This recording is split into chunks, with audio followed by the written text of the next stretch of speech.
Massimo, Celia, how are you? How's Toscana right now? You just finished the harvest. What's going on?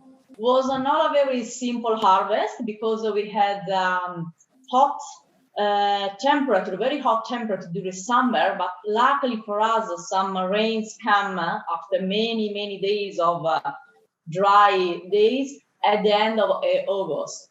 So what we do is a little bit anticipata, in advance, in advance harvest, but at the end I'm happy. It's not my favorite harvest in the last I don't know many years, but quite good.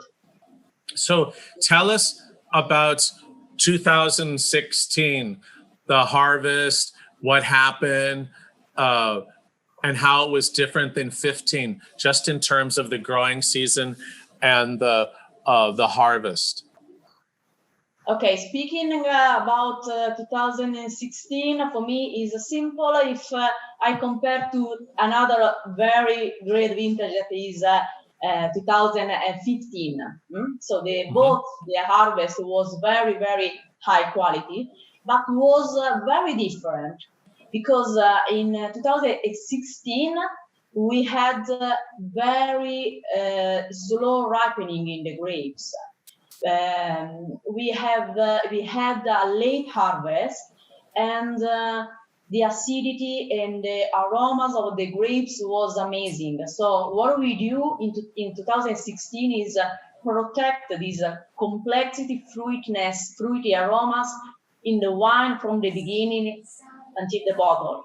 In 2015, the weather was more hot, so not so hot, but we work more to express the complexity, the power, and the energy of the wines. So both was very high quality, but completely different in terms of harvest. What I can tell you, I've already tasted about 100 Brunello 2016, and it's certainly a different structure to the wines. Many of the wines are very tannic and a little bit more linear. Your wines actually show a lot of opulence at the same time, lots of fruit as well as those intense tannins. Yeah, that could be right, because in some part of the denomination, probably 2015, was not very precise like 2015 in terms of tannin ripening. By the late harvest, some part of the tannin, maybe in some area, could be not very well expressed. You know that we are a phase south. So for us, the sunny present, because in 2015 there is a big amount of tannin, but in our case it was completely ripe. Yeah, that's really interesting, because that's why I thought your 2016 was better than your 15, where you had the same opulence, the same ripe fruit character, very complex, but at the same time, you had fantastic, intense tannins and power. Yeah. So it was like a super 15 even. Yeah, there is a more amount of tannin, more acidity, and more complexity in respect to the 15. Yeah. How interesting. And so you say that perhaps some people, because it was so much tannin in 16, that they didn't get as much ripeness, so they may not be as balanced. Yeah. Very interesting. And I think also, James, what we did, what Cecilia did from the beginning was intervene, and you maybe can explain it better, intervene also in the first phase of the wine, in the fermentation and everything, protecting exactly those characteristics. Yeah, in terms of vinification, I used a little bit more low temperature during fermentation to protect this fruitiness and the bigness of aromas. And also use a little percentage of, I don't know how you say in English, grappolo intero. Oh, okay, sure. That's like with that's a whole berry fermentation. Yes. Whole berry. like in Burgundy. Like in Bordeaux. How cool! Whoa, it works so well. Holy shit, that's amazing.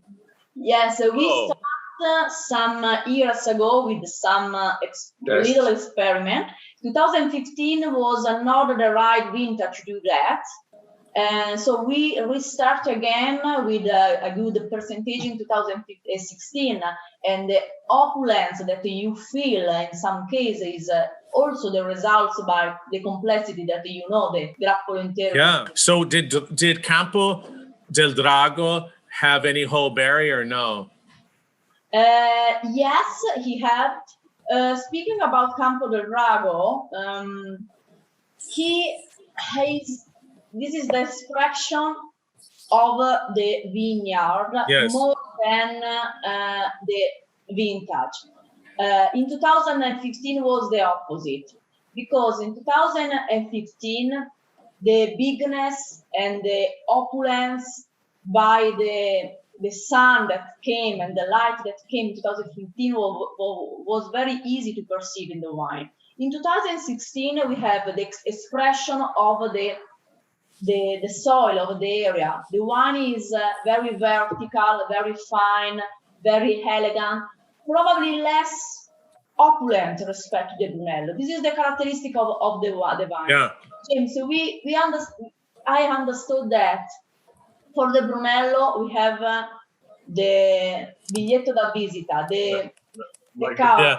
The card of the vineyard, single vineyard. This is a small production, just few thousand bottles, Campo del Drago. I want that every year this wine can express what the vineyard wants. Also, we have the Reserva Milicento, which was a very beautiful wine.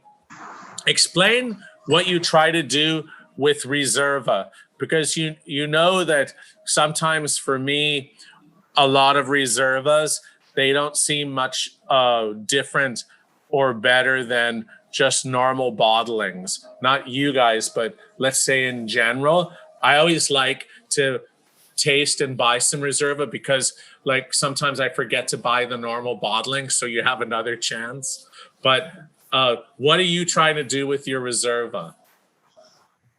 For us, the other wines, the Reserva is born in the vineyard. So we have a specific vineyard that we destinate to the Reserva, just in the best vintage of this. That is Millecento. Millecento is the name of the vineyard, where we selected the best grapes for the Reserva in the best vintages. So for us, this is more close to the Brunello than Campo del Drago, because this is the same expression but in high level. Very beautiful. Again, shows the opulence and beauty of the vintage, and the really fine polished tannins, which I guess that's from being primarily in Botte. I think this is one of our best expressions, James, the Reserva. I love it. I don't want to say it reminds me a bit like Pinot Noir, but I mean it's I know really elegant and soft. If I close my eyes, especially not an expert. Congratulations! So exciting to talk to you guys, and really love the wines. So tanti auguri e grazie tanto. Grazie a te, James. Thank you. Ok, carissimi, grazie. A presto. A presto, grazie.